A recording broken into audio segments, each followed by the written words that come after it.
Collin, hit that intro. Heckin' Cool Dads, episode 21. 21. Legally able to drink. Legally able to drink. And we have a guest. This guest hasn't been here in damn near 20 episodes. You were on 4? Episode 4? Remember. I don't either. Episode fucking 4, and we are on 21. So back then, I think we were doing 2-week episodes. Now we're doing 1-week episode. We tried to get you on 20, and we fucked that up. And I pretty much, okay, first of all, Collin fucked that up. Yeah, I did. And then we could have podded on the Tuesday to accommodate you, and I fucked that up by having band practice, and then I quit my band on Tuesday. Well, what happened Thursday? I joined it again. No, I was tired of the inconsistency, so I moved everything around to basically not fuck up their practice, and then they fucked it up that day, and it was like, that was just the final straw for me. I've tried to quit like, I don't know, 5-6 times. I can't even explain it. You don't know how to quit them. I don't know how to quit them. LOL. LOL. So this is my first time at your house, Dave, and it's really fucking cool. You have a lot of shit to look at, and if we weren't already starting way later than we planned to, I'd be looking at all this shit. But we're gonna pod, and then I'm gonna stay and look at all your shit. Cool. Sounds good. Also, will you make me some new art? Yes. Fuck yeah. See, I waited. You notice I waited until we were recording to ask you that? Yeah, it had like actual FaceTime. Yeah. Like, yo, Dave, you're not gonna deny me. Yeah. No. Let me get some art, dog.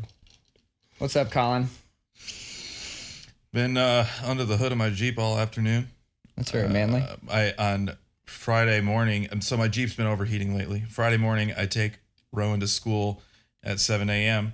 and I'm on my way home, and maybe quarter mile from my house, so not far, and that thing just spiked into the red. And I was like, oh, God damn it. So I was just screaming through this neighborhood trying to get home as fast as I could. I got the other 2 kids in the car and pull up to the house, turn it off, and like not 2 seconds later, just white smoke billowing all over my neighborhood. 7:05 a.m. Shit was hilarious. So Damn, how early does your kid go to school? Well, we started middle school this week, man. It's earlier, huh? And he goes to school from 7:30 to 2:30, but he can get there. Shit. That's high school schedule. He can get there at 7 because they eat breakfast at school. Yeah. And So do you just kick them out and let them eat breakfast at school now? Get that free? oh fuck yeah, man! Like they do it at the elementary school too. So we've had 5 years of this free breakfast and free lunch, and it's crazy because, you know, the way it all worked, we asked the school system about it, and the way they said it was like, it cost way more for the school system to have vouchers and identification and people there to say who can have what, you know what I mean, than to just give it away. Yeah. So can they just take whatever they want? Like they want like an extra juice or any of that? yeah. No shit. They actually legally can't tell it. Even if you're at a school that's got lunch that pays, or you have to pay for it, if the kid walks up and says, I'm hungry, I need this, they legally cannot deny that kid what they want. And I think, I'm sure it's not the best food in the world, like nutritionally, but at the same time, it's like, it is. We talked about this. It's regulated more than both of our households. That's true. But it's my tax money hard at work, and my kids get to eat, and I don't have to buy breakfast and lunch 5 days a week, and kids who normally wouldn't get to eat. Yeah. So, and that's really cool, man. Like 86 all the bullshit, all the bureaucratic bullshit and the protocol that they have to follow, and go, it's cheaper if we just cut out all this bullshit, card readers, POS systems. Exactly. Computers to ring these kids up because you got kids that are extra and they want like the pizza instead of like the fucking bologna sandwich or something. And they just go, here, food's here, come get it, whatever. Because they're still going to get that budget regardless to get food in the system. Like, so we pay for it at our school. Yeah, Chloe's as well. Yeah, so he has like a 6-digit PIN he has to type in, and we have to reload his card. And and it's still to the point where like, I think people get called out. Like if you don't have the, I don't know, money on your card, like they'll remind you like, hey. They'll send, they'll email Chloe's mom or me. Yeah, but if you don't reload it and the same kid comes up and doesn't have the money on his card, they give him the food like twice. And then after that, It's some other bullshit where they give you like a they give you a sandwich. Shit. I know. Yeah, it's some shamey shit. We put all kinds of extra money on I had free Hayden's. lunch as a kid because we were fucking poor. Yeah. You know, like when we lived in Massachusetts, we lived in the projects. So we'd have this like during the summertime, if like, you know, kids needed food, they'd bring this truck out that would like give kids food and stuff. Like it was like just only in our neighborhoods because we were in like New Bedford housing in Massachusetts. Like, but I remember that and I'm like, I didn't realize that was even a thing that kids can fuck with other kids about until like I moved to Texas and then started going to schools that had like more affluent kids at it. And then I was like, oh shit, like, being a free lunch kid's fucked up. Yeah. And I would hate that shame. I'd eat that shit because I was fat. Well, I'm fat, but we put a bunch of extra money on Hayden's and said, hey, if any kid is eating the fucking bologna sandwich or whatever, because there's like a specific sandwich they give the kids, so you can look around and legitimately see like which kid got. Would you like this? Yeah, so we told him like go up and fucking buy them whatever they want. Like if they want pizza or whatever the fuck it is. It's crazy, man. Like there's even teachers. Like I was reading another article recently. There's teachers that I guess the average teacher in America spends $500 out of their own pocket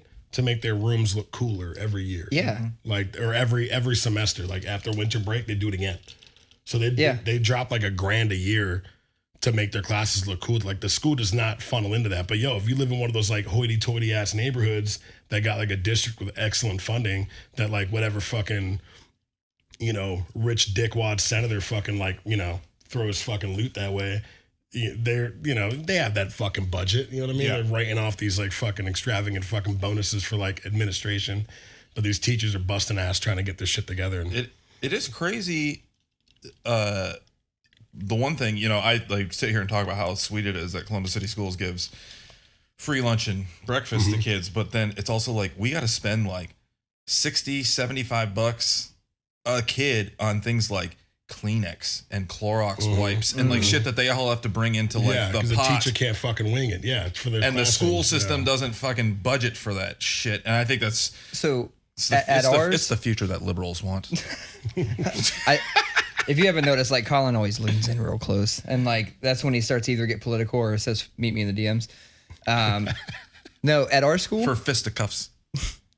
At our school, the PTA does something where you can literally just write them a check and they give it's just a box. We have to do no school shopping. We just cut a check for like $35. Yeah. Trust me, I didn't know that shit the first year. So we went out and stressed and tried to get everything that was on the list. And they had very specific brands. And we come in and we fucking drop all the shit off. And I'm looking around and all these desks just have boxes on them. I'm like, what the fuck is that? That's what he needs. Yeah, they're like, that's everything in one box. You can just cut a check to the PTA. I'm like, well, I didn't get that in my welcome packet, so I didn't know shit about it. Yeah. Collin, we skipped this. What did you bring us to drink today? I just got some Modelo Especial. It's the best Modelo. It's just some good classic Mexican beer. Did you do this because Dave's Puerto Rican? He's looking at you. Who do you think I am? No. I did it because it's Sunday afternoon. It's beautiful outside, and I wanted to fucking house some Mexican beer. He wants his beer to be a vacation. He wants to drink a vacation. All he needs is sunscreen. I'm all not the smells are there. All the I gotta say though, we haven't even talked about this. We talked about the fact we're in your house, but like you have a comfortable ass couch, and I am all about podding on the chaise lounge. Yeah. Because this shit, casual daddy over here, is awesome. Maybe we'll set it up so we come here like every like 5 episodes so we can fucking relax. I'm all about it. By all means. Oh man, that place is always, even when I'm not in town, just come by. All right, so one other thing that's different from the last time we got together. Well, there's 2 things. One, I want to point out the fact that we're making you wear headphones this time. Yeah. Because you were fucking reckless. You and Ben together. Oh, we were a madhouse. You and Ben together without headphones is uncalled for. The other thing is... I'm going to try this. Yeah, the Fulcrum joint, yeah. Uh-oh. Let's give it a second. No, I'm watching. He's got it. I'm going to see if you can... nailed it on the counter. I want to see if you can open it up. Go. So close. Boom. Oh, yeah. Very nice. Nice. Guess I brought some fucking canned beer so I can pop open so I don't got to do any of that bullshit. I'm drinking a little bit of my Puerto Rican rum because, you know. The other thing is the fact that you're actually drinking. Yeah. Oh, man. A lot has happened. A lot has happened. And I don't think you have those loud-ass New York neighbors anymore. No, I don't. I'm the highest unit in my building right now back in Columbus. The highest unit? So can't nobody above me fuck me up. I'm the one slop stomping on my neighbors below me. Yeah, because we just hoofed all this equipment up 3 flights of stairs. Mm-hmm. All this It's worth it though, because when you're up here, it's like it's comfortable. All this equipment, a backpack and 3 bike stands. Yeah. It was, you got a lot of shit though. I do imagine when I have to do groceries, bro. That shit fucks me up. Yeah, I like that they gave you like a weird little closet thing. Oh, the storage thing. Yeah. How tight. big is that? It's probably as big as like Like a bathroom? yeah. Oh, That's pretty about, tight like, though. enough to like I could put a bed in there if I needed to. I've never seen anything like that. It's they thought of that when they made this building, but I don't know, man. Yeah, I'm drinking without getting too I guess Wild. not wild about it. Again, I went through a fucking really stupid, retarded, dumb fucking. Can I say that word? Yeah. That's a little edgy. It's edgy, but You can bleep it out, huh? no, I'm not bleeping shit. Live now? I don't fucking I bleep didn't shit. mean it like that, man. I didn't know mean it you bad. didn't. I'm You're not trying to be mean. We've talked about this. You're from the era, and I'm from the era where we grew up saying these words, and I understand they're insensitive, but I still firmly believe that if there's not the connotation behind it that you're telling someone they're stupid, if you're just Yeah. using it as a generalization to say something is stupid. Yeah. I mean, I feel bad that I even said that just now, but to be completely honest, like I went through a really messy, really stupid, like immediately after the podcast, Yeah. like literally like a day or two afterwards, going back to New York, breakup. And I learned a lot, man. I learned a lot about my situation. I learned that I was like living, I did the sober thing for, sober meaning like no booze, no like going crazy stuff like for 3 years and a month. And I counted it. It was 1,149 days. Yep. And a lot of what I felt was happening was there were 2 people in a relationship that sucked. Like individually, y'all both sucked? Yes, we had our own ways of just being really shit people. And when you get to not even that, I'm whatever. I know I suck in ways that like, I'm not the most responsible human being. I'm not the most whatever. We all have our fucking faults, right? You mean like sometimes when you go to conventions, you're in your underwear acting like a T-Rex and you find a fire axe That and was you my try 20s. That was my you tried 20s. to cut off the doorknob to get to the roof? Let's talk about you guys saying, yo, we found the door to the roof. Hey, Dave, there's an axe. Hey, Dave, you're like 85 sheets to the wind. Yeah. Go nuts, fam. And, your boy fucking went up there full Jurassic Park in his underwear trying to find a way up to the roof. I know. And That that's was what happened. quite literally the first convention I ever went to with you. Yeah. No. I mean, that doesn't happen like that these days, man. I've grown. You know what? Hangovers are realer these days. Dude. But yeah, I did the 3-year thing and I realized I was living. It wasn't the problem that I drank. That wasn't the problem. The problem was we had issues that would always arise when we got drunk and our fights got sloppy. Our fights got messy. We'd argue, say things we didn't mean, make up, and then it would just be this thing where like, because I was so eager to please and we were going through all these like crazy chaotic situations, living in a big city and all these other bullshit factors that factor into that people end up projecting on what things could be. And because you want to fucking placate that situation, I was like, you know what? I'm just living through a projection. It's because you're a fire sign. I'm fucking around. Dude, you know what? I don't even know if you are. I'll be honest, dude. Like, I wouldn't put it past her at this point to be on that type of bullshit because I don't know what the fuck she is now. You know what I mean? Like, even like the breakup came out of left Probably an field. air sign. Who knows? I mean, I know what sign she is, but What the fuck does this even mean? I have no idea. Basically, I gave it the college fucking try and then some for 5 years, and things were wacky. Like I wasn't a saint. She was definitely not a fucking saint, and we're left in a situation where I'm like, you know what? I left her the apartment in New York. I left her the apartment, fully furnished with my own money. Left her the apartment, let her do her thing. But now you're back here and we can hang out again. Yeah, and we actually have. That's the silver lining, and we have hung out, and that's good. Like, I've seen you more in the last 2 months than I have ever. Yeah, no. For real. I've seen you more in the past couple months. I miss New York like you wouldn't believe. Like that. Just like the hustle bustle. Dude, yeah, like I had a formula, I had a routine. I had a thing where like I woke up, with her and would go, if I was like, making her late and that would cause a problem or whatever, like, she'd go do her thing and I would go and I'd go get coffee. I'd go to the train. I would draw on the train on the way to work on my iPad. I'd go to work. I'd like go to a comic shop after work or something. I had a routine down that like kept me inspired and motivated. And out there and stuff like that. And I enjoyed that. And I come back to Columbus and like, you already know how I am internally. I got a crazy pace. Yeah. And I just need my synapses to fire off at all fucking times. And Well, I remember I hit you up and said, hey, would it be too much to ask? Will you draw me? And you were like, yeah, I'll see what I can throw together. I did it on the train ride of the week. Yeah, you just said drawing on the train, and that's what reminded me. And he drew basically the thing that I use fucking everywhere now. I love that thing. I want an updated version. Have you seen that? Yeah. So he drew that shit on the way, just like, the way to work with it. Will you draw me like your French girls? Yeah. Yeah. No, I'm going to draw you like the Jeff dad. Yeah. That you are. I even use that shit at work. Like, if you go to like my boards at work, you'll see that as my icon. That's fucking good. tight. That's pretty good. Something you said, you started talking about, I'll just call it the R word, right? So, which got me thinking about are you laughing because I said the R like word? A bigot among that.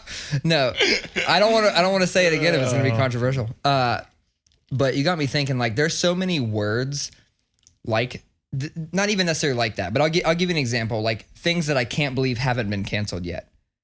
The white tank top called a wife beater. That's yeah. Like, what the fuck? Like, every Tom, Dick, and Sally in the fucking U.S. still calls them wife beaters. They tell it to a cop if they're describing somebody's description. That's what I'm saying. And he was wearing a wife beater. But was he beating a wife? I got it. When I was in high school, I went to a very, very conservative Baptist high school. And what up? Hi. Special guest, Dave's daughter. I went to a really conservative Baptist high school, and they made it like this was, between 97 and 2001, so this was prime new metal fashion time and goth fashion time and all that stuff. So there was a lot of pushing of our dress code boundaries. And I will never forget when our fucking old ass. Am I allowed to swear? She hears all of that. Okay. Yeah. Yes, go nuts. The donuts are yours. Have a blast. Go nuts for donuts. I will never forget when our 65-year-old ex-Southern Baptist preacher, vice principal, gets on the fucking intercom, and he's like, this is just a reminder to all of you that, and he goes through a list of things you're not allowed to wear, and he said wife beater over the intercom. That's and what I'm everybody's saying. dying. Like, what? Yeah. That's what I'm saying. That's one of those words that's just like, I can't believe more of a stink hasn't been made about that yet. Yeah. What do you call it now? White tank top. Yeah. White under tank top. I think they're called, aren't they called like A tops or something like that? Wife threateners. Spousal abusers. Yeah. Emotional abuse tunics. That's what I mean. Like, Jesus Christ. Because they are all really long. They're all really long. Well, that's because you can tuck them in. They shrink up like a motherfucker. Oh, yeah. I buy the large with it says You got the generous inside, you buy them generous extra long length. ones. No, it's like Generous length. That's what it says. It's like the hood length. generous length, and like they fit great for like 2 wears, and then after that second time of washing them, they're like a brawl. Dude, I can't wear anything. I have to buy tall tees. Yeah. I actively seek out tall tees. Bro, the amount of time I spend shopping at Walmart. Well, they have like the Dickies. No, Walmart has their own brand called George. They're $4, and they're tall tees. They're amazing. Man, they're not. They're amazing. Well, they have this big fat ass collar that like makes it look like a ding ding. Nah, dog. But That's like you're talking about the scooped neck. I don't know. They got a bunch of tall tees like wrapped individually in plastic at the fucking convenience store bodega thing at the corner of Valley View and Hague. They got a whole rack of them. They probably also have a hat that says Hilltop. Yeah. You know what I mean? With like Cash Money signs and shit on it. Nah, they I have to buy like taller tees, like even like DXL for being a big dude. DXL is the coolest goddamn store on the planet for being a big dude. that's like a big and tall store, right? Dude, it's so tight. Like I literally just can go there and get tall shirts. DXL? DXL. Is that like It's over by Polaris. it's like that's basically like it's for dudes XL. I know, but DXL. I don't know if it stands Dave. for that. It's probably- Dave extra No, large. it's like big dick XL, like big dick energy store. My kid is not in the room, by the way. She did not hear anything about that. She Oh, went back Jesus to her- Christ. No, she's fine. You're good. Don't worry about it. She went back to her room and she took all those damn donuts, which I just did some bad parenting move. She's like, Dad, look how she opened it. Look how she opened it. I'm glad to know. I am glad to know. Holy shit. I am glad to know that I am not the only parent whose kids open shit like they are fucking dude. raccoons. Yeah, dude, straight up. Like It literally looks like a raccoon ravaged your There is- kitchen. There is literally a way to do that where you fold the top down. It's so easy. It's a two-step process. We've talked about this before We on have, here. When yeah. I get a box of Entenmann's donuts, they are always opened like one of my dogs. If my got daughter into it. wasn't here, I would have thought that my cat opened up that bag of donuts like that. That's hilarious. Yeah, so you're not alone, dude. Kids just open shit like velociraptors. Same with like a box of cereal. Not only is the box open badly, Dude, but so is upside the down? bag. Yeah, it's upside down. But then the bag's split down all the way down to the cereal's bottom. out of the box on the sides. You're like, dude, I then have they're a whole bowl at the bottom of this And then bag. they're complaining like the cereal's all stale, and it's like Yeah. no fucking shit. You opened it Yeah. like you destroyed the flap mechanism that closes it. You're like a caveman that traveled through time and got told to open a box.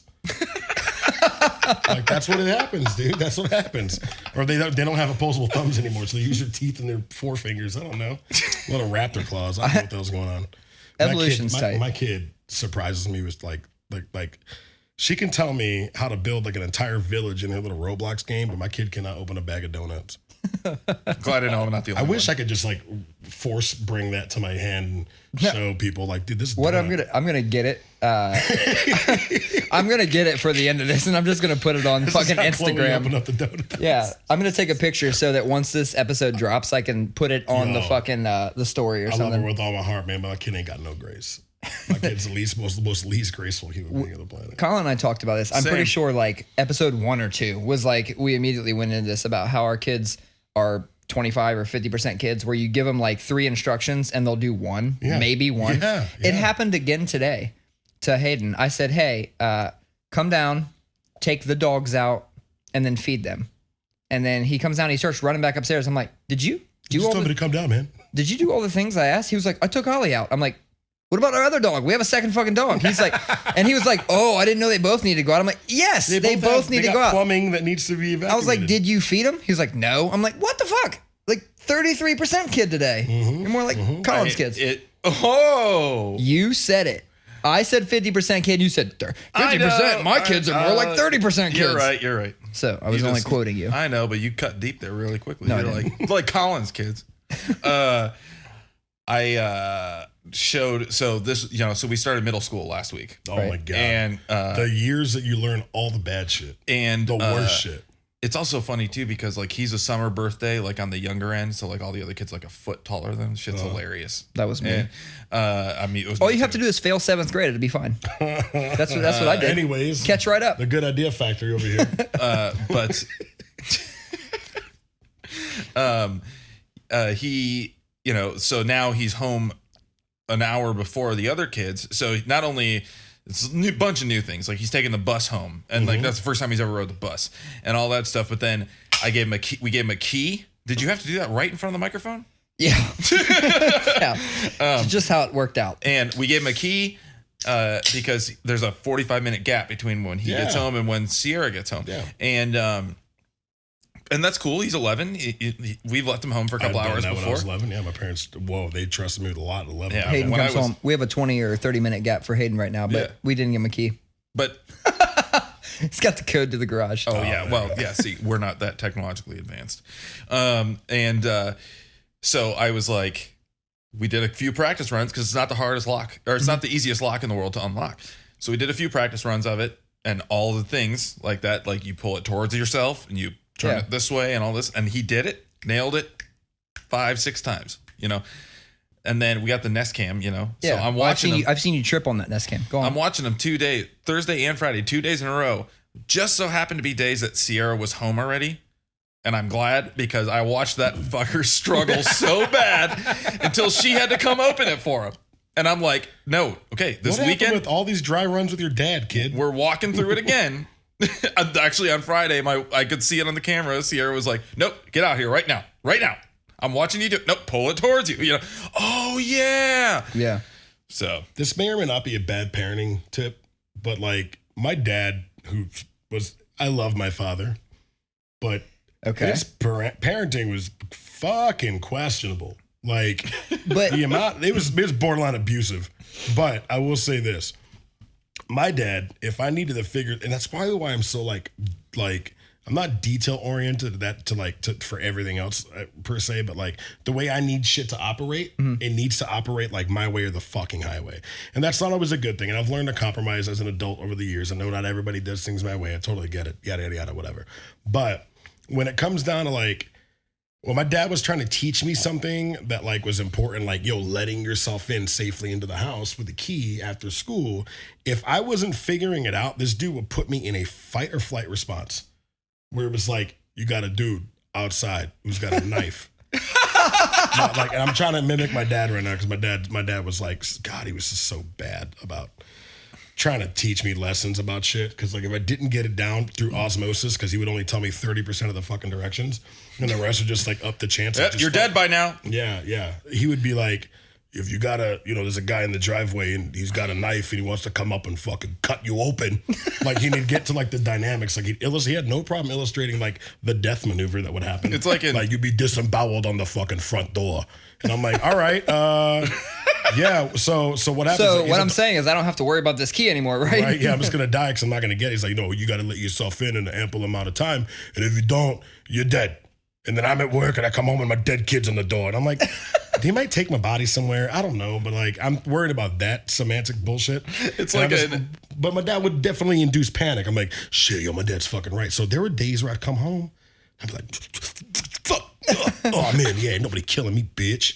And then I'll go like fucking try to descramble the porn channel or something and like eat a lot of food, eat everything before my parents got home. It's like in Talladega Nights when he's like, there's a pound of Colombian Bam Bam taped to the bottom of your car, and I called the cops. My dad was Ricky Bobby's dad, but my dad was there all the time.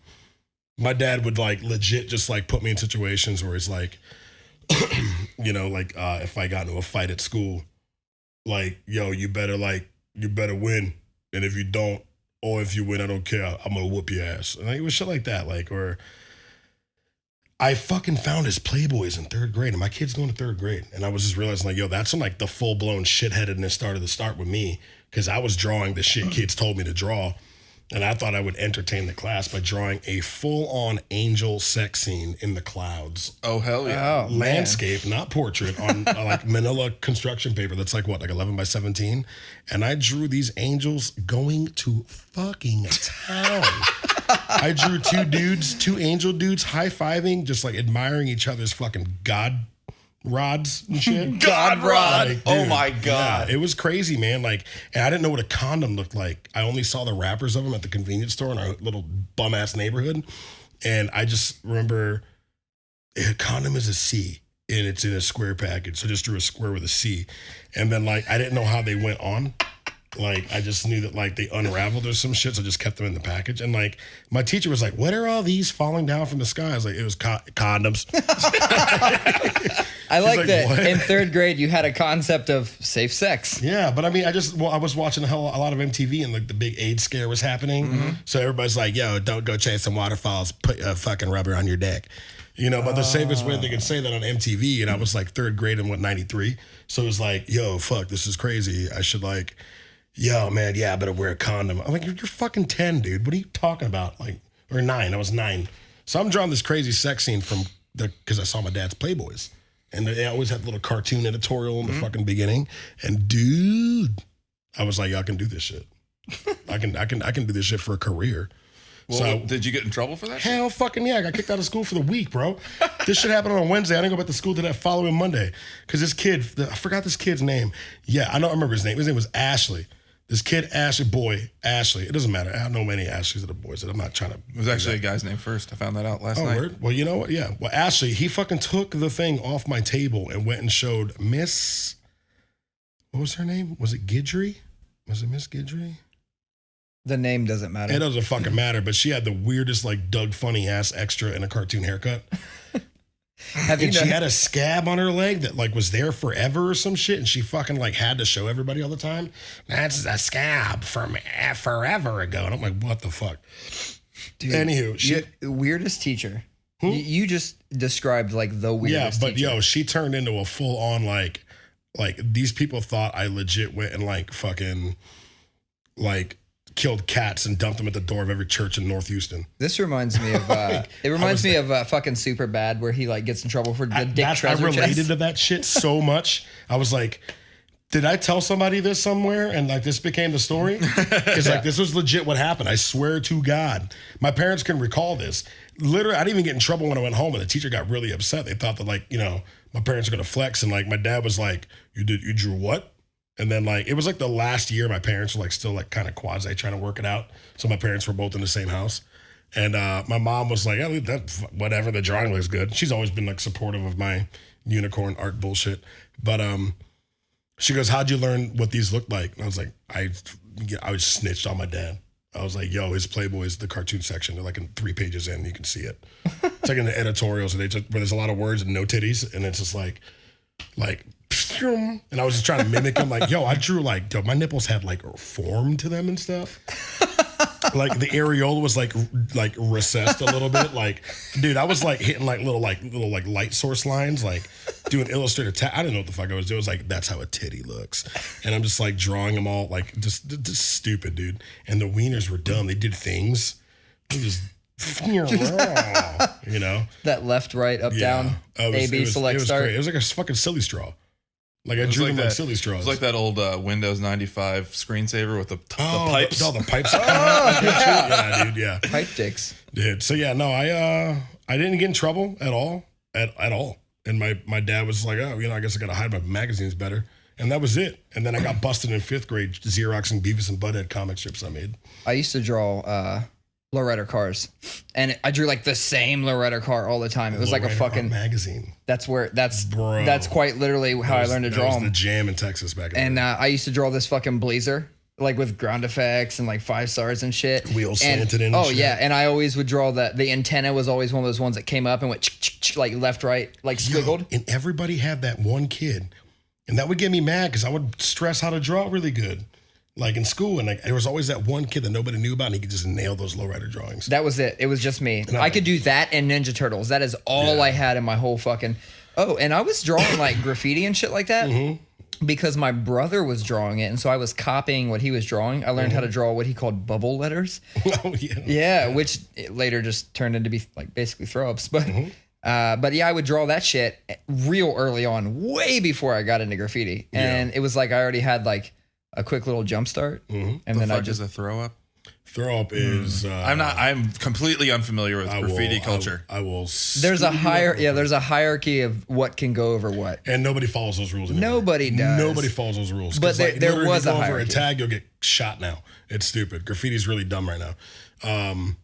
So a throw up is you have a tag, right? So a tag is what you would write your name with spray paint or a marker, like your name. Just I know writing that. It out. Sierra's got it. In all of her old like photo albums and stuff like that, she's got some tag that she had. I can't remember what it was. So a throw up is basically an outline of letters, bubble letters to a degree, but like they're stylized, like they don't have to be bubbles, but they most commonly resemble that. And a throw up is something that you would put up that's got a little bit more substance than a tag. Most of the time, they're not even filled in. Yeah. They're just hollow. Yeah. So from the throw up goes to fill-ins. So if you bust out some fill-ins, it's a throw up with a filled in color. Is throw up when it is a little bit more bubbly letter? Yeah, you do it real quick. It's designed to be done in a matter of seconds. Bigger than a tag. Bigger than a tag. I know what you're talking about. Commands more respect. Then you got a burner, or you have a piece. A piece goes over that.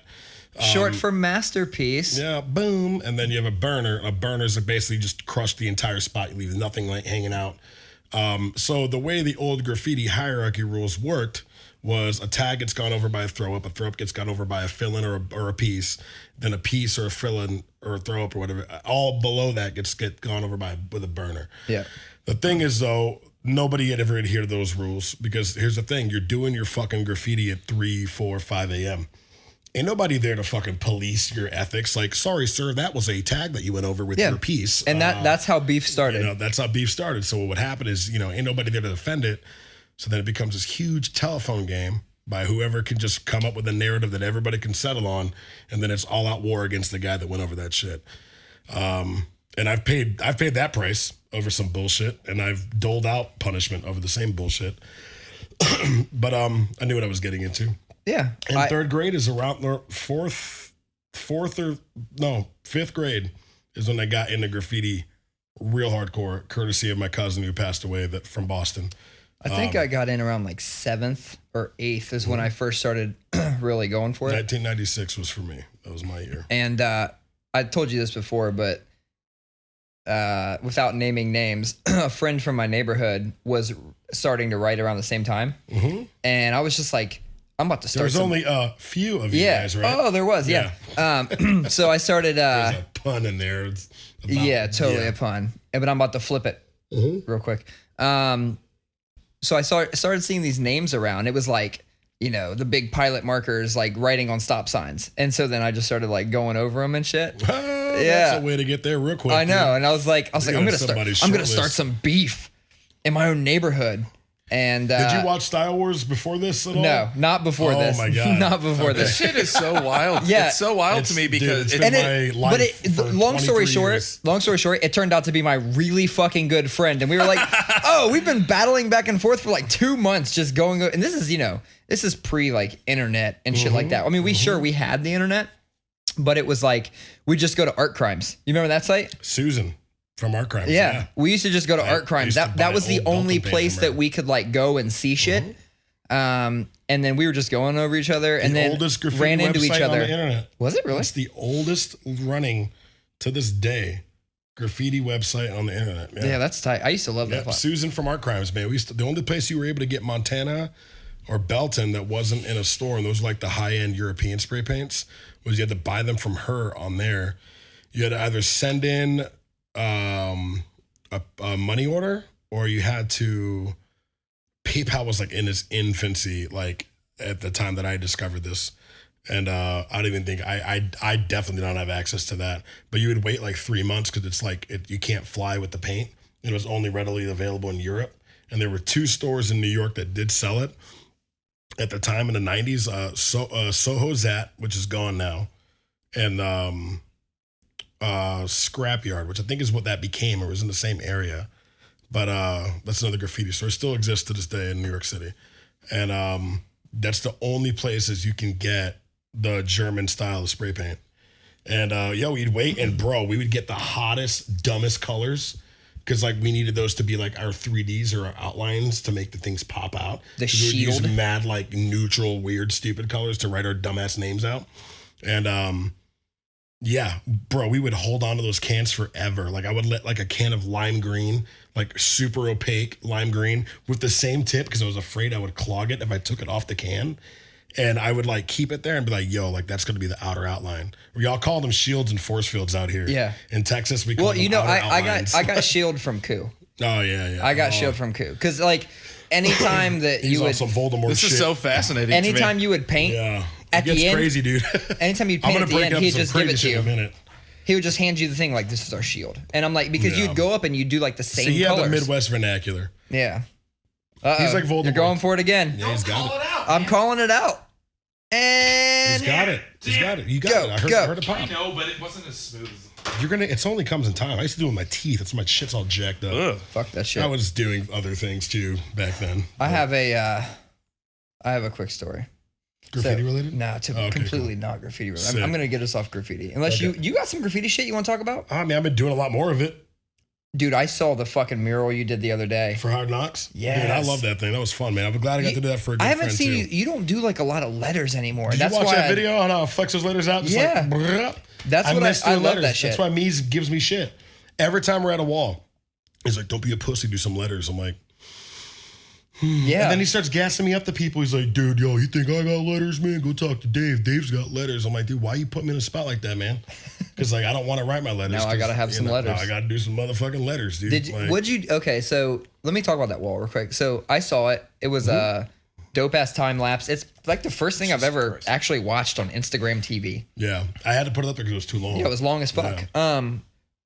First question, unrelated to art. What the fuck did you film that with? Your phone? I didn't do that. Tony did. Campese. He filmed it. Oh, yeah. What did he film it with? Dude, it's just his phone.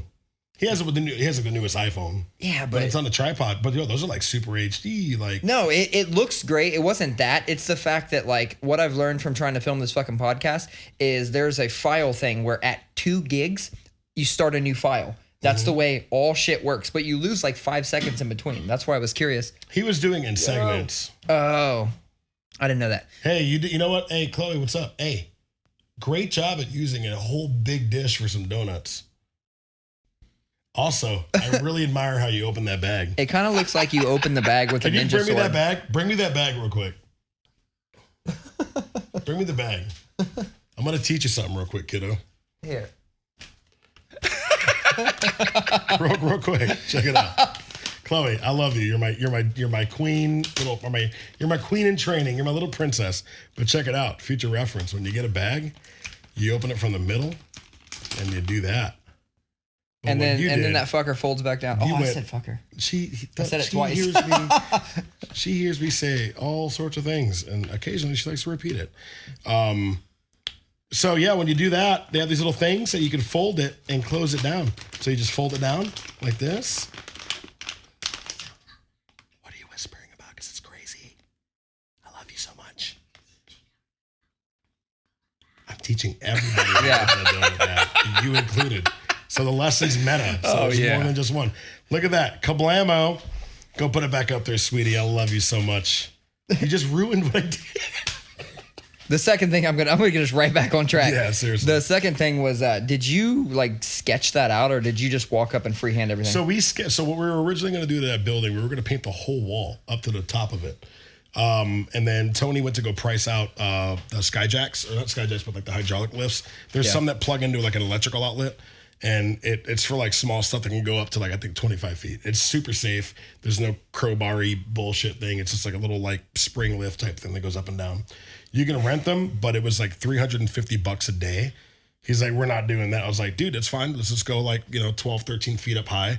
We used this pre-existing sign that was on the building as basically like our baseline, and it's brick. So we were able to map it out. Yeah, exactly where the brick is. So I just did that. I was like, I could feasibly get this done in 2 days. Like otherwise it would have been like a 4-day project. But I was like, I can get this done in 2 days. It'll still be cool. And guess what? Like in a year or two, if you want to rent the jack and we do it again, like I'll do the whole thing. So that didn't answer my question. Did you freehand? No, what I was going to say was like we drew a concept. My bad. I derailed that shit. Listen, I didn't follow directions. I'm being my kid right now. We had a whole like tiger prowling down with the words hard knocks coming out and coming out of rock, like how we did in the final one. And what I basically did was just condensed it and elongated it. So I had like a pre-existing idea. I did want a cat prowling. I did want the cat's hand holding the knocks part of the word, the way I had it holding it. And I did want like, the cool wispy little like purple clouds going through it. Everything there was like pre-existing. We had talked about it. So, cause I went and bought the paint in order to plan that out like that. Yeah. But, as far as having a preset drawing, I had to change that literally on the fly. Cause like 2 days before we couldn't get the lifts. So I was like, all right, cool. Well, I'm just going to do this on a ladder and go up. Like to be honest, I think it's about, cause the wall's on an incline at the highest point, it's 15 feet tall. And then it tapers down to 12. So it's there's like a 3 foot degree of change from like the bottom to the top part on the slant.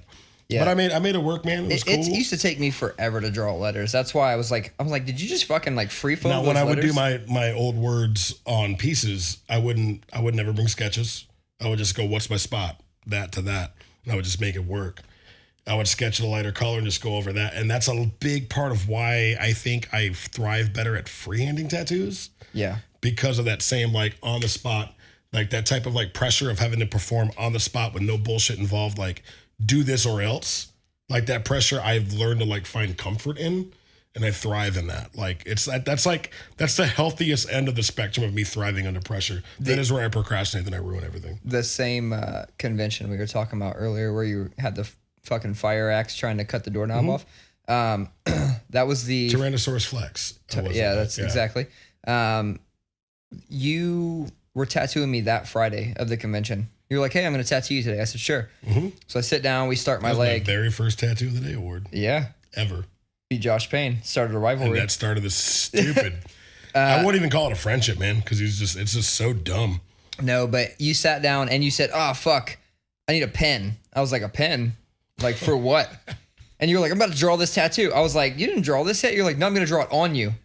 And I didn't have a lot of tattoos. The front desk of the hotel. Front desk pen. You said, hey, Jeff, go grab me a pen. I was like one of the last Baltimore shows at that Sheraton.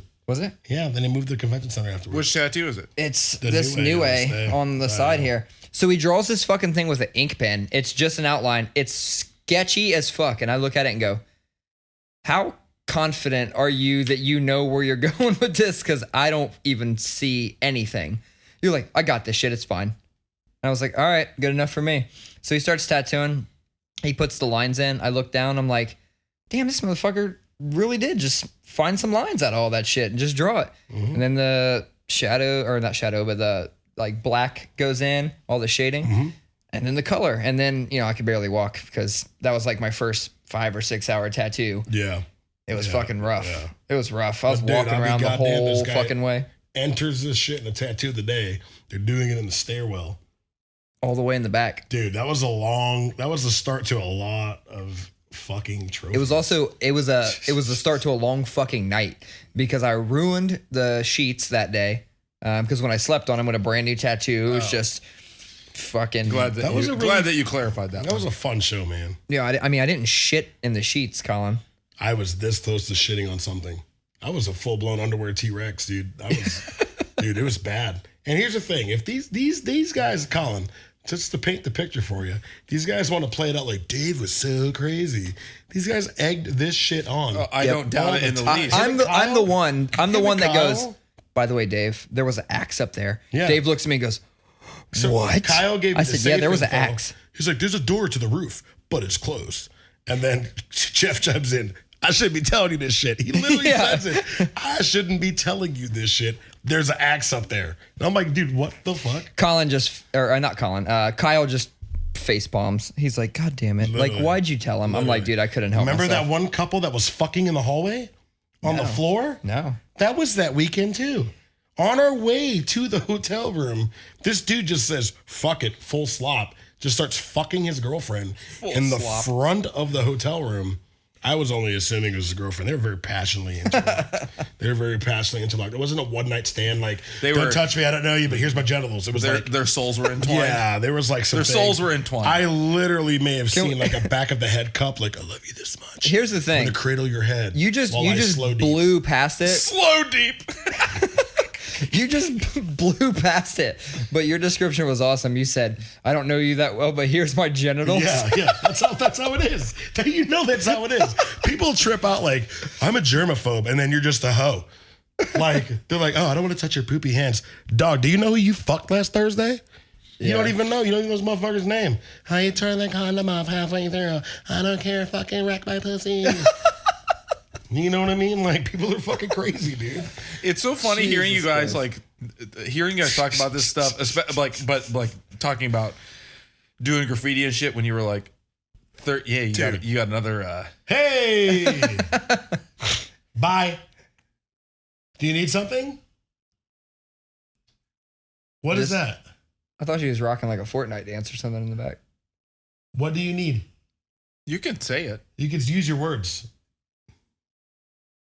What? A beer? You do not need a beer. No. This is crazy. Your mom's going to end up watching this. I'm going to get in 10 levels. That was my fault. That was my fault. I'm going to go to the 36 chambers of shit. What's going on? You don't need to say anything in the microphone. No. They hear you. We're talking. I love you. Listen. Hi, people who are watching this podcast. Good job. There it Yes. is. Hi, people. People. Yes, all of them. Hello, people of the Hello, earth. people of the earth. This is Chloe Tevenal. People from all around the world. This is Chloe. And This is going to happen, Jeff. That's all right. Short. Yeah. And by the way, you guys. Hey, what do you drink at the gyms to get your butt real big? Say it real loud. Say it. Do it. Can't. So, big booty juice. Big booty Big juice. booty juice. And on that note, go back to your room. I love ya. Yeah, and guess what? The whole gym is literally like, it's like a big cup, and then the liquid inside of it is dark blue.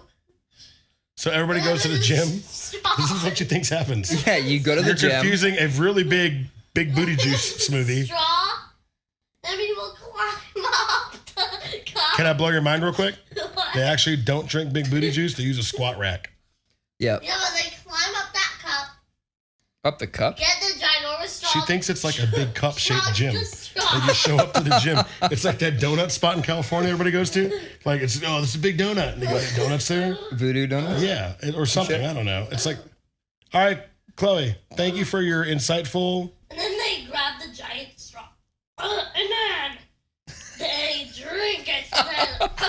She's trying to fake out her stuffiness with an accent. That's great. That's great. And then they show it off to the world. It's There you great. go. That's exactly how big booties are made.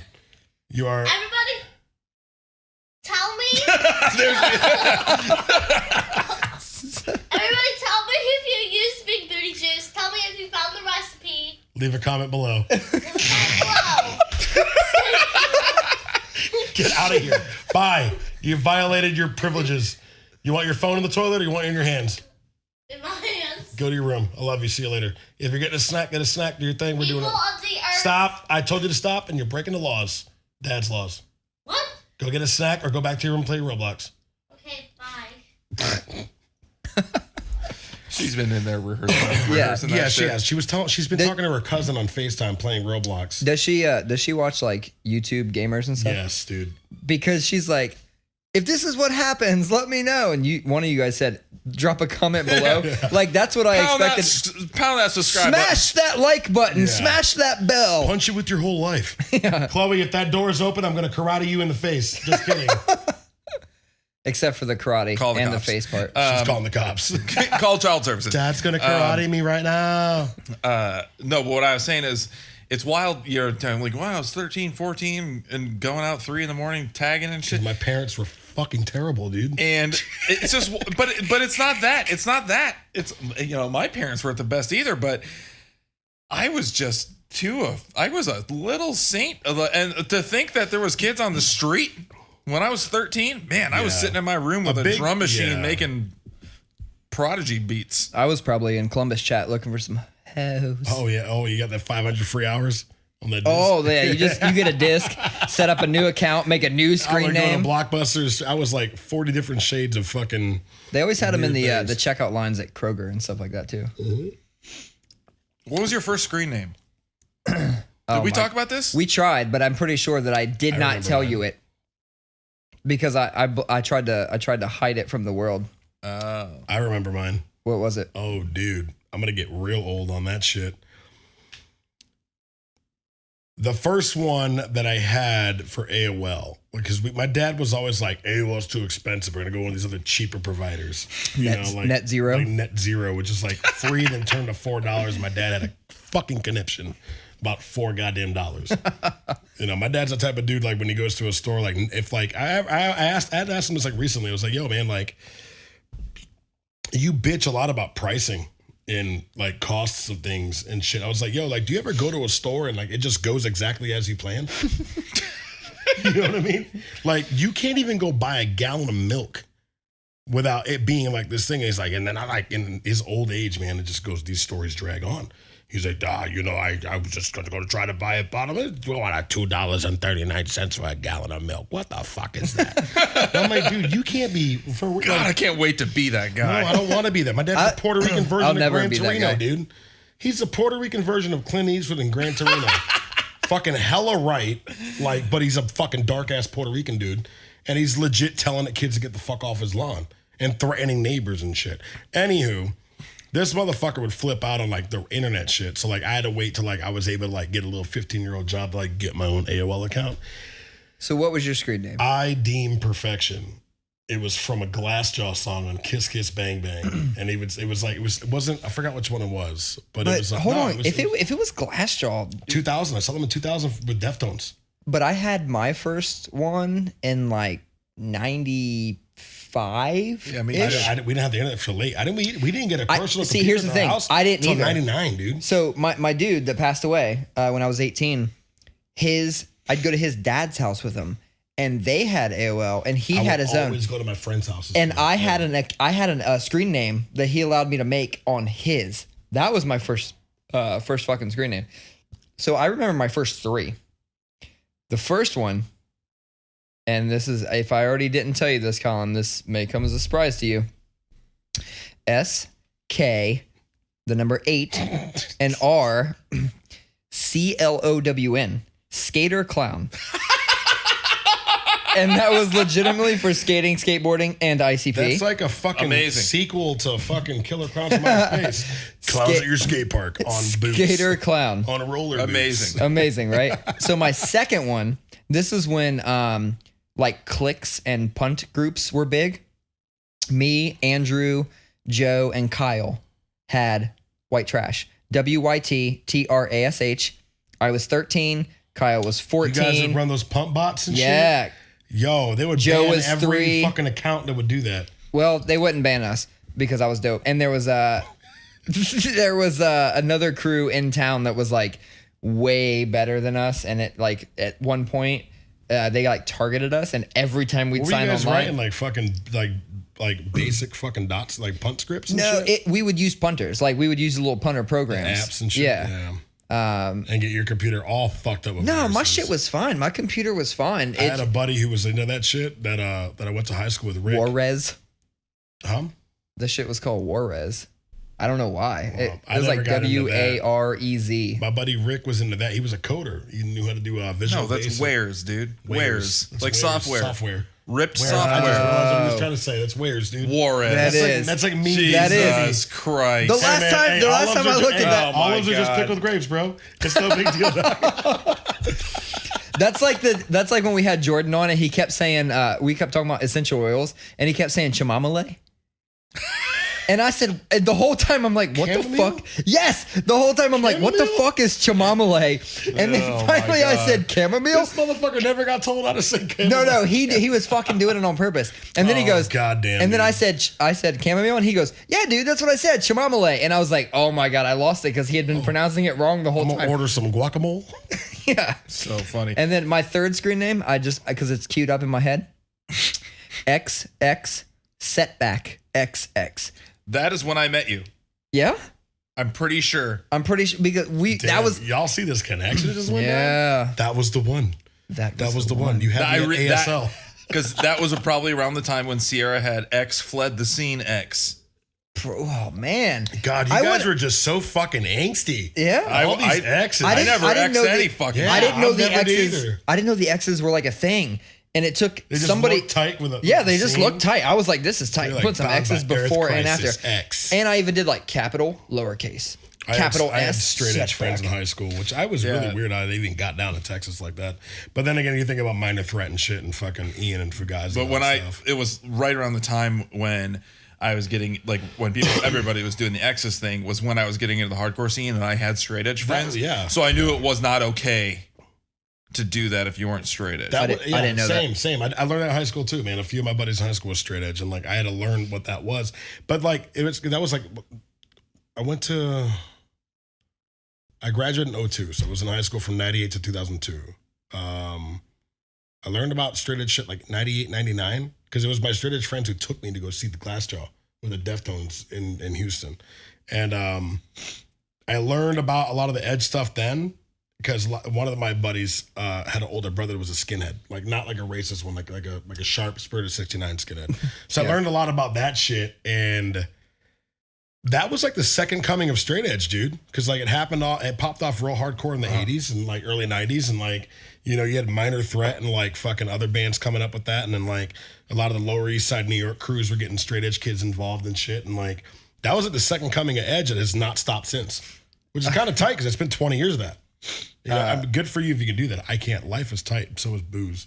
My wife sent me a meme today. Good friend of mine just sold out, and I'm so happy for him. Wait, who? I'm not saying who. Okay, fuck, We're man. not edge outing, guys. Come on. Whatever. We can say retard all we want, but we're not going to out somebody. When somebody breaks edge, we're not outing them right now. We're not outing anybody on their sexual If you aren't preference now, or- you never were. Yeah, that's exactly what every straight edge guy says. No, I've never claimed straight edge in my life. No, I get it. But And like, there's nothing I love more than a sellout because Oh, yeah. I love giving sellouts shit. well, I also love, I like when they come down like, hey, welcome to where the fucking humility's at, motherfucker. Like, that's cool that you did that. That's great. But dude, like, hey, real talk, I feel for you. This world is shit. And we have buffers involved. Like, we have things that just blur the lines for a reason. And this is a tight one. So just, it's not that crazy, So man. my wife sent me this meme, and it's like somebody delivering a kid or something, and he's holding up, and he's like, what are you, a skinhead, you little shit? And it's like he's holding this baby. And the baby starts talking baby, whatever. And he's like, stop speaking German, you Nazi. Oh, fuck. It's tight. Before we get too far off the subject, I didn't say my first screen name, which I think Dave would like. I'm sorry. Lounge Daddy, I apologize. You look Lounge so comfortable. I love it. We should do this more often. I know. Let's call the podcast Lounge Daddies. Lounge Daddies. Anyway, that doesn't get off the dads thing. Anyway, mine was Tetsuo71. Tetsuo? Oh, wait. Yeah. No, we did Dude, talk about this because yes. that's fucking anime shit. That's Anime I'm shit. gonna put a fucking block. No. right here. I'm saying. Akira is fucking life. If I can tell you what that movie did to me when I saw it for the first time, here's my mind. It's a pussy, and it got fucked. The hymen got broke. The Otomo Akira dick that went into my skull and just hate fucked all of my imagination. You know, here's the thing is I appreciate anime, I appreciate manga, I appreciate Japanese, everything. I love it. When I was in high school, I would draw it all the time and all that shit. I have a book to show you before you leave. And, you know, I'm all about it. But I was never like an anime guy. Like I was never like a guy who's like super stoked. I'm not otaku. Like I'm not one of those guys who's like super stoked that like Neon Genesis is on Netflix. Yeah, now. You know what I mean? That's awesome. I watched it in the fucking 90s. Like I get it, dude. Like that. Like because we watched Bubblegum Crisis. Because we watched bootleg VHSs because it wasn't available. Bro, Bedrock City Comics in Houston. I used to buy my bootlegs there. But Akira is so much higher above anime. Dude, it's one of the best animated films of all time. It should fucking get like a fucking lifetime achievement. It's like a Disney movie. It changed my life. Yeah, me too. That movie fucked me up. I worked at Media Play. Dude. I worked at Media Play. Y'all have them up here too. Sunset Coast and Media Plays. Mine was in Michigan. Oh wow. In Grand Rapids, Texas Michigan. too. And I worked at Media Play when I was in 11th and 12th grade. And I remember it when Akira came out on DVD in America for the first time. It was in a tin. Yeah. And we did like that was like the fucking 20th or 15th anniversary one. We did a median, a midnight, Media Play did Midnight Madness, you know, for things that came out on a Friday or whatever, or a Tuesday. And I remember having to work Midnight Madness, and I bought 2 or 3 copies of it. Do you still have any of them? I have one of them. Fuck. Yeah. I would pay you cash right now. That's my favorite fucking animated movie of all time. I mean, it's amazing, and I've thought about getting a Tetsuo tattoo, so maybe I'll talk to you about it. Dude, yeah, if you let anybody. Yeah, I would say if anybody does it, it has to be. You piece of shit. You're going to get it way worse if you don't get it from me. I won't even fucking charge. But that's just a real thing. I just want to really do an Akira tattoo really bad. No, man, good for health, bad for education, bro. What? Good for health, bad for education. Yeah. I have the patch. I got the pins. Is it pins back there? Yeah. Oh, my God. Yeah, shout out to my buddy Anthony Respect who made those pins. He made like the sickest Akira pins ever. I'm going to give you one. Before you leave, I'm going to give you one of those. Tetsuo was so misunderstood as a character. He was hella misunderstood because he was trying to prove himself. They made him the bad guy, but man, he was just getting shit on by all of his fucking hardcore shit, boys. Right? Scene shit, yeah, hardcore shit, crew mentality, tribalism. They treated that kid like shit. Of course, he was gonna fucking turn into a giant, weird, pulsing thing. Yeah, psychobot, like straight up. I fucking love the passion that's coming from the center to Jeff, the right side of the couch. Dude, real talk, Akira is like, if you were to ask me about fuck anime, fuck manga, fuck all this nerd ass Comic-Con, fucking suck a fucking number 2 pencil dick ass bullshit. Dude, watch Akira. Akira. The closest I've ever gotten to seeing any of that is when my kid watches that Yu-Gi-Oh or Yu-Gi-Oh. Yeah, that's or not even in the same realm of this shit. And don't watch Akira with your kid. Is this some like? Dude, it's R-rated. It's R-rated as fuck. It's gory. It's heavy. Yeah. It's psychologically heavy. It's cerebral as shit. It's gory. Your kid will want to know where we go after we die, and there's really fuck them up. There's sexual assault and boobs in it. Mm-hmm. So just recently, I tried to watch Final we Destination. We watched all this when we were kids, by the way. Definitely. I tried to watch Final Destination 4. To Akira. Oh my God. Sorry. When I was 12th grade, something like that. I was like, well, that rock dude's going to touch her titties. Shit. Sorry. No, we tried to watch Final Destination 4. I'm talking about. And Hayden started. Hayden? Yeah. Why are you trying to watch part 4? First of all, it was very None of them predictable are what was safe going to go in. What, Final Destination? They're all fucked up. It's people. They all escape death. But how's death going to get him again? That's what I'm saying is like he never cared. He saw the other one. He was fine. This year, for whatever reason, movies like that terrify him. He came down today and goes, let me tell you about this dream I had. And he starts telling me, and I said, this sounds like a lot like the plot of Final Destination. What did y'all do to y'all's boy? He only watched 7 minutes of it. That's too much. It was too much, I think. Because he started hiding under the covers, and I was like, look, if it's that scary. Ain't crazy, man. If it's that scary, just don't watch it. Listen, Dad's going to sleep in the room with a gun. My dad would do that shit. He's like, I got a gun. You want to stay there? I'll sit here right here in the chair. Is the title of this episode "Fuck Anime"? By the way, No, I can't. I'm not confident that I can say fuck and get it through all of the different avenues. True. Or else I would do it.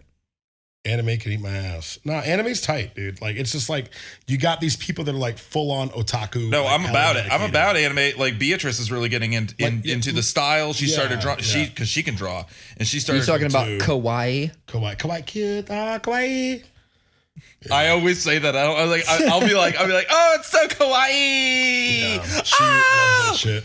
When I was at Comic-Con, she's like, bring me back Sailor Moon shit. I'm like, what the fuck? Hayden actually asked me to print him out some pages that kind of had the frames set up for comics because he likes to draw the shit. So he draws comics. Mm-hmm. He always does like really good ideas, but dude, foster that. I'm trying. I got on Photoshop and I created like 7 or 10 different page layouts and printed a whole bunch and said, here you go, make a comic.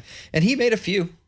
He thought he was going to have this plan where he was going to make them and I was going to Xerox them and he was going to sell them for like ice cream money. Tell him that he needs to chill. Just get ice cream money from my mom. Well, that's what I did. Every Wednesday, I would just give him ice cream money. Teach him how to do that shit for the love, man. The best thing my parents ever did, like regardless of all the chaos they had between each other and the jumping back and forth between households and shit growing up, the best thing my parents never, ever failed on doing was supporting me in art. Yeah. Like my first, my very first fucking art book I ever got was from my dad, and it was Stan Lee's How to Draw Comics the Marvel Way. Like that book changed my life. I tell grown ass men, women, people, adults, like if you're getting into fucking art, like there's never a time too late. And this is the book. It's got all the foundations in it. You know, it's written by Big John Buscema, which is like one of the classic Marvel artists from like the 60s and 70s and into some of the 80s. And Stan wrote like a lot of the commentary and stuff on it. And dude, like that book changed my life. And like when I got a chance to meet Stan, I got him to sign my copy of that book. That was the first thing I ever got signed by him. And he wrote it. That was like, I have it in the other room. It's like my treasured thing. Like I'll fucking cut a throat over that thing. I think my book, like my life-changing book like that, 2 of them. One from an art standpoint and storytelling was Understanding Comics by Scott McCloud. I got it in there. It's the blue book. Yeah. He made 2 other. And I wasn't even like a comic book nerd or anything like that. But if you're writing comics, that's the Bible. But it's also really good about good stuff. It like informs me as a designer a lot, from a storytelling standpoint. How to read through stuff. It's sequential art. It's great, then my dork one for design was typographic communication or typography, form, and communication. And it was all about type and grids and the science behind design. And I've read that book twice, and I've told anybody who wants to get into design to read it. So that was my big background was design. I worked for Go Media. Yeah, I remember. For a long time. You told me about that. You got that fucking vector packs, dog. Oh man, them arsenals. Me too. I acquired them off the Pirate Bay, I believe. I don't even give a shit where anybody gets them from anymore because that ship has sailed. Pirate Bay pun intended. I get it. Yeah, that ship is sailed. I'm just kidding. I'm not even sure the Pirate Bay is still around. They still like change that? They got raided somewhere. I feel like they got raided like 50 times. Yeah, whatever. There was all kinds of other ones that popped up. The Demonoids and fucking Kick-Ass Torrent and yada yada. All this. And then the Demonoid was sick when it was active and running. Demonoid was tight because it was all referral So was based. Kick-Ass Torrent. Then there was always the classic. If I needed a record or something like that, I would just Google the record and Mediafire. Boom. Zip file. Mediafire. Zip file. Go share. RAR file. Yeah. So long before torrents, there was MIRC chats. Did you guys ever get down with that? IRC relay chats. Well, I was Yeah. a Mac guy. We didn't. We didn't. Fuck Well, with that you shit. could go into MIRC and you had to get like invited or know these special Yeah, chats yeah, to I go in. remember. I would get And then there were zip files bots of mad crazy that were shit. just scrolling like what they had, and you would like query them with code and fucking just get it. Just get it from these MIRC bots. And they all had IRC was the shit back in dumb the day. fast dude. connections. Dumb fast Man, connections. I would go dummy for Winamp skins. Yep. Yeah. I told a story on the podcast Dude, before. I would go dummy for Winamp skins, dude. I told a podcast story before where I got on, and one of the first MP3s I ever downloaded was like some kind of fucking crazy remix to a Limp Bizkit song, and I could not wait to listen to it. It was like a 3 megabyte file. It took me like quite literally 2 hours to get. Was it the counterfeit remix off the Hard and the Heavy? I think it was. And then I get it, and then I start playing it in Winamp because I just freshly downloaded Winamp. I start playing it, and it's skipping. So I'm like, okay, I got to research this. I start looking into it. Because Winamp at the time needed at least 100 megahertz to run, and my computer had 33. Oh, shit. So I spent hours That's some downloading this Packard Bell file. shit. Dude, it was some bullshit. It was like old bullshit Dude, HP hand-me-down man, type well, thing. I had so my mom's insurance company, not her insurance company, but the insurance company she worked at the time was shutting down, and they were giving away computers, and they were giving away these Windows 2000 fucking boxes with Windows 2000 Pro, which is the most stable Windows operating system that ever existed. I fucking loved him. It was literally fucking. Well, I mean, yeah, I got a Mac and I'm on Mac shit now. But back then, like Windows XP Pro, or Windows, it was Windows XP Pro. Windows XP Pro. I'm pretty sure was that's what, like, a lot relevant of up server until stuff like, was built on. dude. Windows XP. Oh, sorry. Windows XP Pro was relevant up until like maybe only a few years ago. They just started switching certain servers over because it was that reliable, that stable of an operating system. But dude, fucking Winamp and like just being able to crack all your softwares and all that shit, and dude, like I mean, that was the best shit ever, dude. Like I miss that a lot. My mom got a bunch of boxes, and she's like, she gave me these. Figured you knew what to do with them. These are like for the time for 2010, or no, not even 2010. Was it 08? These are like the baddest computers you could ever find. Like it was insane. Like, what, you got like fucking how many whatevers of RAM? This is crazy. It used to be like 128 megabytes. And I told this story the other day. DDR. I had 48 gigabytes of DDR4. It's like it's all that's out right now. I mean, DDR4 is like the max shit that's out right now. I used to fucking get weirded out like when I'd run too much fucking, like when I'd use up all the scratch disk space on Photoshop. Yeah. And they would give me a warning, like, you are out of scratch disk space. Like, Then you're what like the fuck going to is that? preferences and up the scratch disk space. Yeah, seriously. Let's take all that hard drive and just make it that. I had like 3 hard drives on one machine though. Then I was like installing Linux on shit. Like I'm gonna learn how to use GIMP. Fuck the man, you know? And like GIMP sucks. It just sucks. Yeah, but GIMP will get you by it because it has a. Not for what I need. No, but I'm saying When you're a designer, you don't want something that gets you by. no, No, I but would like just straight pirate everything. the fact that it works as a website now. If I'm at work and just need to do something very basic with like a layer or GIMP's something, fine, dude, yeah. I'll jump But in there. Our and- phones do that now. It doesn't even matter. That's true, but because I work in a secure area, I can't send something to my phone and send it back to my. I can't do that. man. You know, I'm but so- honestly, Adobe making Creative Cloud a subscription service Yeah, was yeah. the I smartest pay thing for they my- ever Oh, yeah. fucking did. I pay for Illustrator and Photoshop every month. Yeah. It's on my. Yeah. I have a Mac tower. in It's there. just easier. I work for now. a design firm, so I got that shit. Oh yeah, you know I don't, and I got that shit. That's because y'all are from the art world. Yeah. Remember that? And bring that shit. Man, back. dude, listen, man. The type of shit that you get there, like just to live life securely, is so tight. Because, dude, some months I don't there'll want be that months shit. where I'm like, I have $24 in my bank account. This sucks.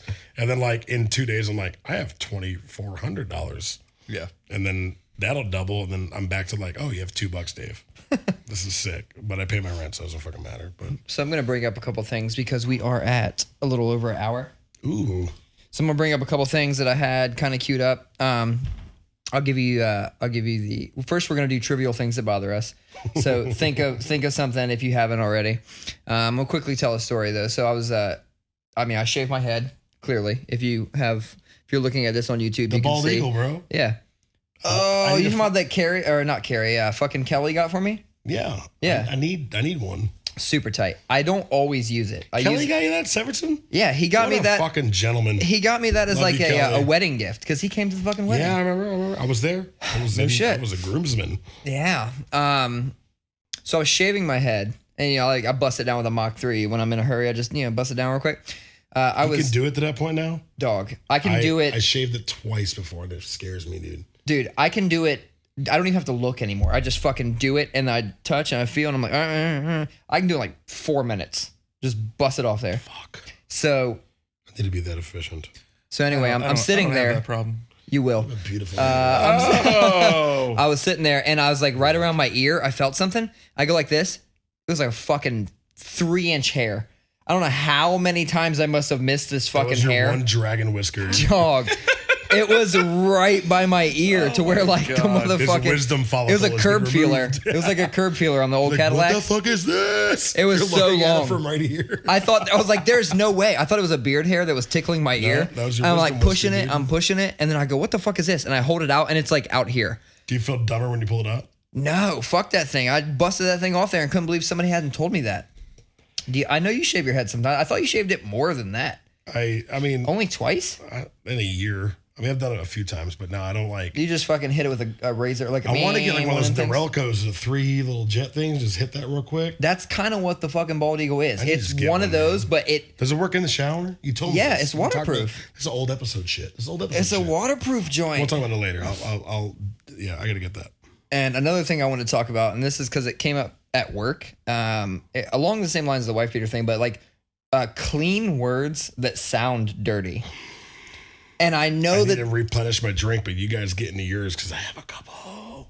I was talking about this recently. Well, I'm just gonna you just go ahead and replenish your drink, and I'm gonna start with trivial things that bother us because I feel like that's probably an easier one to look at the care. Is that the worst way to do that? No, that's fine. Okay, That was the best way to do that. Okay, cool. Even better. I feel like trivial things that bother us is probably the easier of the two, and I've discovered a trivial thing like 2 days ago that bothers me, and it's 100% a first world problem.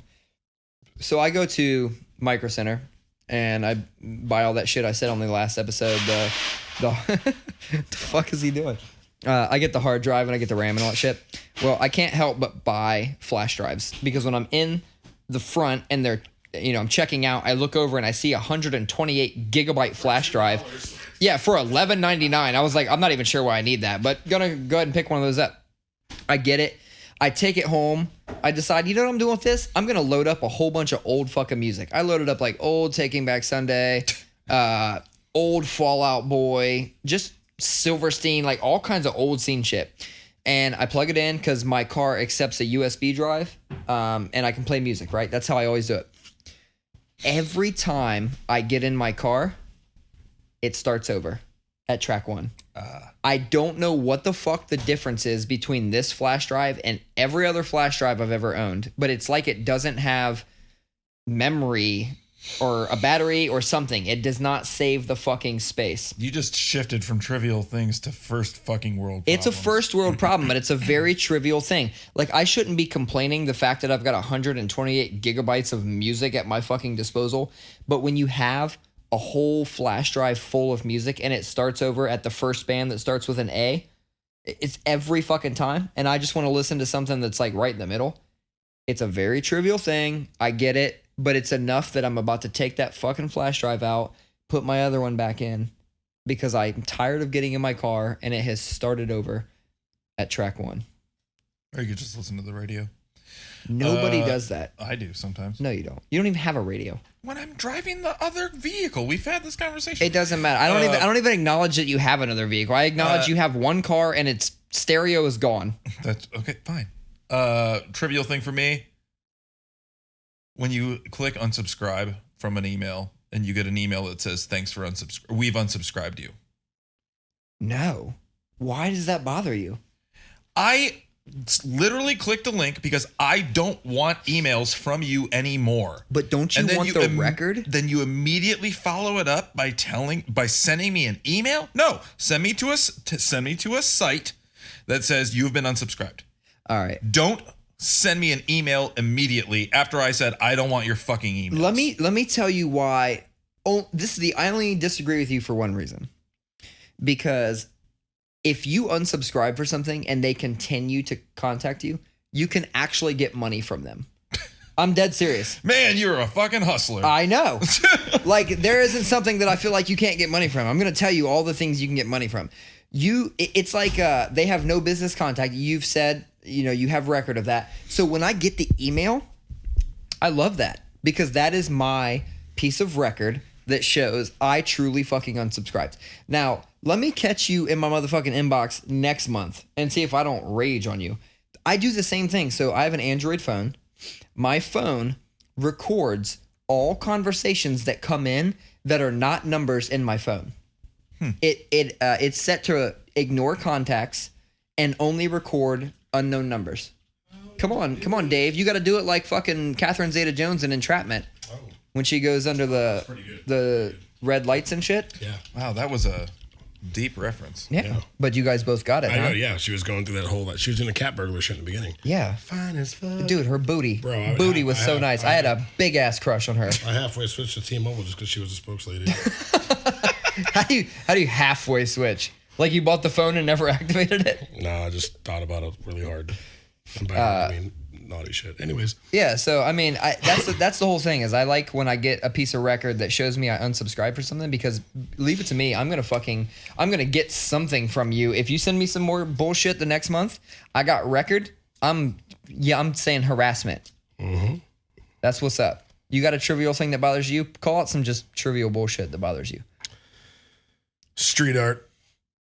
Oh, Street art has been the term in general fucking my mind up, dude. Like street art has been the splinter on my brain for ever since it fucking started. And define street art because we just got done talking about how we both used to do graffiti, which could arguably be street art. It's the street art. Yeah, there's no it's other the street art of the but streets. that. There's no other art but that. Street art is, my understanding is illustration and design that is inspired by graffiti. No, I think he means That's one of them. It's a tendril to it. It's a many tentacled thing. I thought you were referring to when people get these commissioned walls and they're allowed to. That's another one. Yeah. Yeah, like that. So street art, and it's like I guess it's supposed to be. I'm gonna keep it really short for the sake of the podcast, but it has been fucking driving me nuts because everybody loves street art. Nobody goes to a city and like if you've seen abundance of murals being done and it's downtown central university hip cool artsy areas and stuff like that. Like when you see a lot of murals, you're like, oh, this city knows what the fuck is up. This is cool. This is fast, progressive. It's getting rad, cool, yada yada yada. The thing is, development firms have now realized that street art drives up property value through the fucking roof. So what you have happening in a lot of these cities that are progressing very fast is they're looking at New York, Philly, Chicago, LA, San Francisco, Miami, Atlanta, Austin, and going, oh wow, these cities have fucking lots of street art, lots of public art space. We should jump on the bandwagon and start getting muralists to come out and do this. Here's the thing. We'd done graffiti. I'm 96, and mind you, 96 being the first time I actually did a piece with an outline, a fill-in, a 3D, a thing, like following the rules that was best accustomed to me, brought to me by my cousin, rest in peace, and the friends of mine that I were doing it with. Me and my buddy Edward, we were like the two dudes that like were killing it in fucking 7th grade. You know what I mean? Like that was our shit. We actually painted. All these kids drew on paper. We went out and fucking snuck out, stole paint, and fucking did it. Like we did it. Got in a lot of trouble. We learned all the bad things, but we did it, as children. I see people that have been doing it for 20, 30 years even. I know some people that were doing it for 40 years. And to see that our lives aren't okay, man. We got arrested. We got caught. We got beat up for it. We got fucked up for it. I got fucking cut wide open for it, dude, over graph beef bullshit. And I see these kids who went to fucking CCAD or to some fucking art school and they get out and they go, I'm a muralist now. I do murals.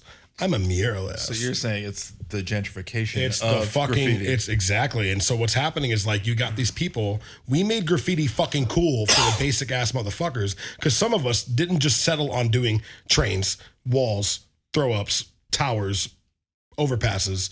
We wanted to be artsy about it because we all got into it to express ourselves to some degree. Some of us were able to kill it at letters and get into more artsy shit. But they fucking put the hammer down on us every time. Columbus especially.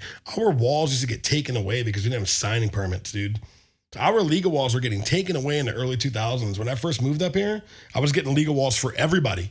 Because I would just go to these business owners and go, hey, you got a bunch of gang graffiti on the side of your building. That's the way I did it. Would you like it to be gone forever? Let us paint your wall really badass. Mm-hmm. And we would do it and we'd get walls. Not even a day or two later, we'd come back city gray over it because the owner got hit up by the city, by Franklin fucking County.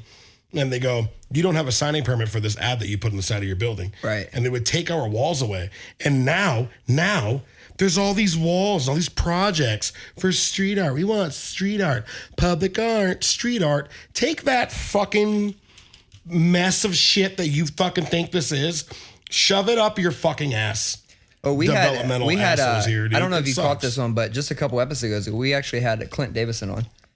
Clint knows what I'm talking about. No, he does, and that's one of my oldest homies in here in Columbus, man. And he's a graffiti OG here. He paid the price for this shit too, man. Yeah, and we had a similar conversation with this, but like he's reached a place now where he's working. He has he's on salary for a beer company, creating labels and shit like that. So it's crazy to see a lot of the street artists that I knew or were doing things growing up. They've moved on. A lot of them are doing still some type of art profession, but most of them didn't go to school for it. They learned from street art. It's sounding like this isn't a trivial thing. No, this is I would say that this is a big old scoop of shit for Dave. Sorry, current events. Urban Scrawl's happening right now.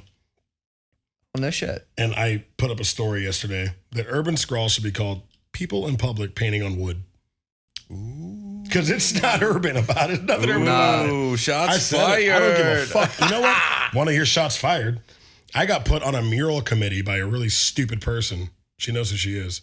I got put on a mural committee for some fucking garbage ass bullshit. And they emailed me about like this meeting I missed when I was at San Diego Comic-Con.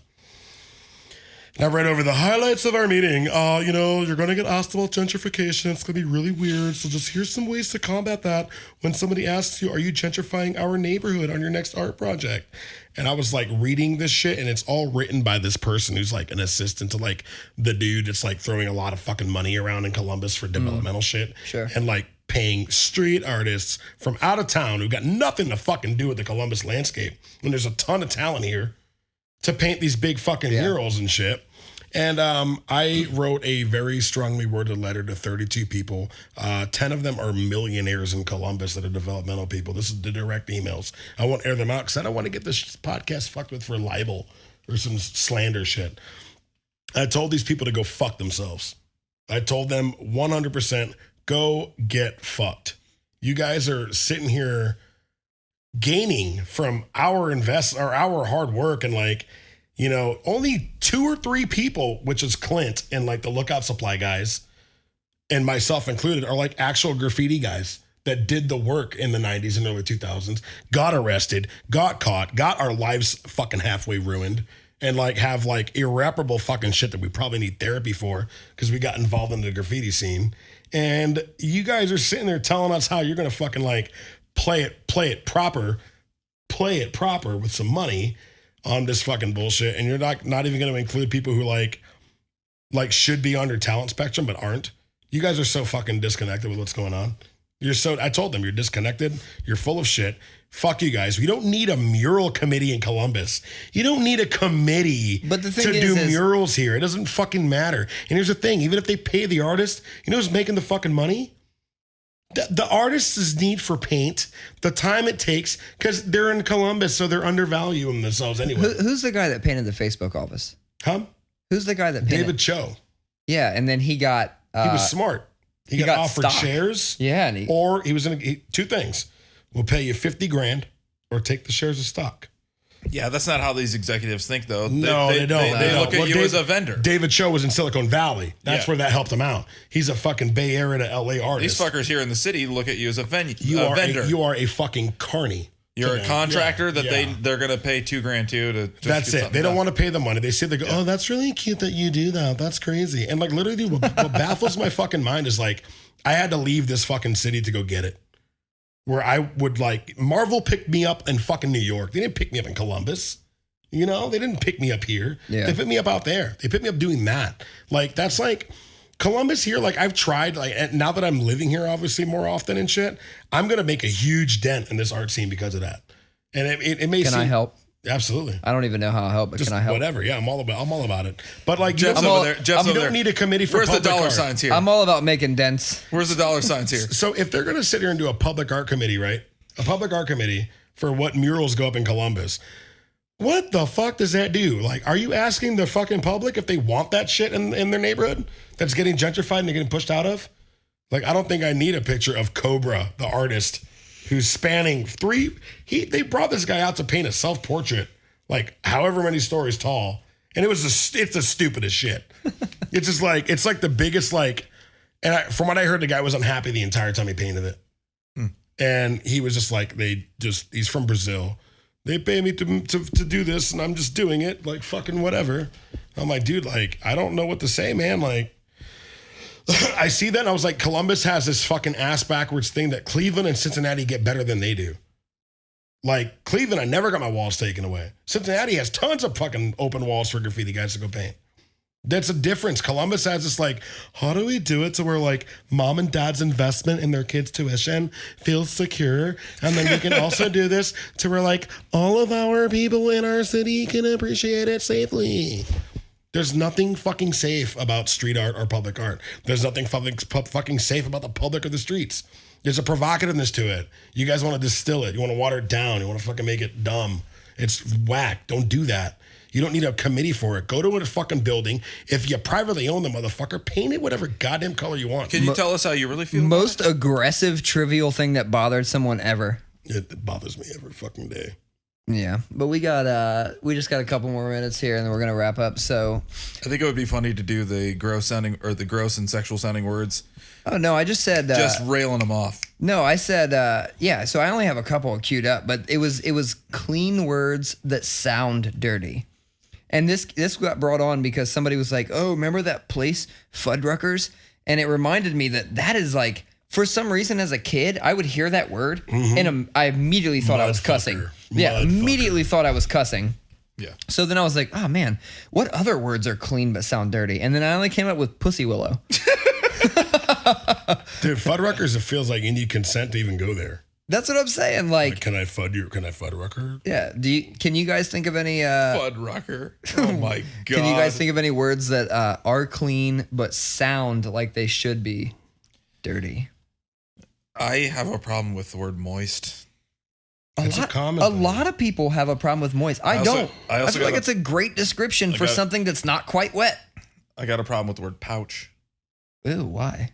Because I just think of a kangaroo pouch and first of all, what it smells like inside. You know that blew my fucking mind. Stop. know what Hold it on. How the smells fuck do you know what it No, smells like? I'm saying the reason I find that word so gross is I just imagine it feels and smells gross inside of a pouch. You know, it was like quite literally maybe 2 years It's ago. an outside of the body uterus. That's what I'm saying. It was maybe 2 years ago that I figured out it wasn't fuzzy in there. No. That is an internal organ that is I on know. the outside That's of the what body. I'm saying. Blew my fucking mind. Marsupials are fucking weird, dude. Dude, I didn't mean to shift us right into fucking talking about marsupials, but you shifted us. Yeah. R.I.P. Steve Irwin.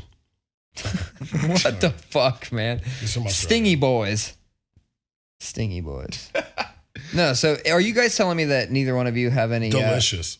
What? Any word with shus at the end. How many fucking words are there with shus at the end? Too many, and they're all fucked up. Facetious? Fuck that word. Luscious, Fuck that word twice. gorgeous, That's not a shus. That's a just. That's a just. You gorgeous. can't spell just without justice without just. Or phonetically, the words are different, but you get what I'm saying. No, shus. CIOUS. Delicious, fuck you. Luscious, fuck you again. Scrumptious, I hate your fucking existence. Pretentious. That's not a shus. That's not a shus. It's Dude, a shus. Colin, you're dipping in gotta the be Modelo's shus. and you can't shus correctly. Bodacious, fall off a fucking bridge. Fall off a fucking bridge, dude. They're all shusses. I will say that they can all shuss none themselves of to those, hell. none of those sound dirty. None of those sound Delicious? That's All not right, dirty. listen. Maybe if you heard my fucking aunt say it like a fucking spit breathing fucking thing, my aunt would say some man. My dad's one of my dad's many sisters. You know, she would I got a say it friend. and fuck me up. I got a friend who, she really likes a lot of, she likes like heavy bands that have a lot of groove, and so like when she comes and sees my band, we have a lot of groove, we have a lot of riffs. And she will say, she goes, man, those riffs are just delicious. And she says it like in a really sexual kind of sounding way. So I feel it. I get it. Yeah. You got sexy ass riffs. It made you feel really weird. Like you don't want to eat your riffs. She's like, yeah, I like those riffs that are just Like delicious. if my riffs were an appetizer, what would they be? Spinach dip. I don't fucking know. But I really appreciate it. I appreciate the Colin's compliment. riffs It's a are spinach passionate. dip. Oh, what? Dave just said that your riffs were spinach dip. I said if your riffs were an appetizer, what would they be? And I just threw it spinach dip. Spinach dip. I went Max and Herb on you real bad. I'm sorry, Delicious. dude. Delicious. Scrumptious. Bodacious. All right. Luscious. Well, I can't think of any other words, so I think that's time to wrap it up for the day because I want to look at some of this fucking art that's around This here. episode has been delicious. Delicious. This episode is delicious. I want to eat the fucking Heckin Cool Dads. Heckin Cool Dads, episode 21. In the Peace out. books. I am officially buzzed at the end of this episode. Delicious. Delicious. And on that Deliciously note, buzzed. I already took my goddamn headphones off. Fuck street art.